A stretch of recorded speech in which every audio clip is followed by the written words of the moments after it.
Satu ketika dahulu, Harga minyak naik, tol naik, bangang punya kerajaan kalau begitu.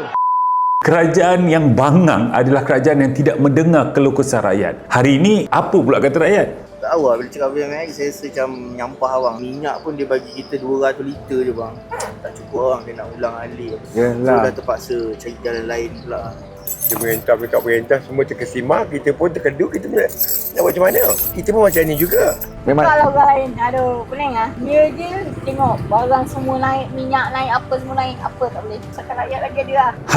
Itu dia tadi suara rakyat kat bawah sana. Selepas Pakatan Harapan Pemerintah tahun 2022, keadaan semakin menekan, kos sara hidup semakin tinggi, bil api naik, bil air naik, SST naik 2 kali ganda, cukai baru, LHDN makin menekan, potongan sok-sok naik berganda, bil indah water pun naik 2 kali, duty stamp pun dinaikkan, e-invoice diwajibkan. Kesian peniaga-peniaga dekat kaki lima makcik-makcik tu, mana dia tahu nak buat e-invoice. Dan ini saya baru terjadi kat saya ni, budi saya dah habis. 200 liter tu bukanlah banyak mana pun. Yang Mak Berhormat PMX, ketika rakyat tengah susah hari ni, boleh pula Yang Mak Berhormat mengeluarkan kenyataan yang sombong ini. Menang Johor pun saya Perdana Menteri, kalah Johor pun saya Perdana Menteri.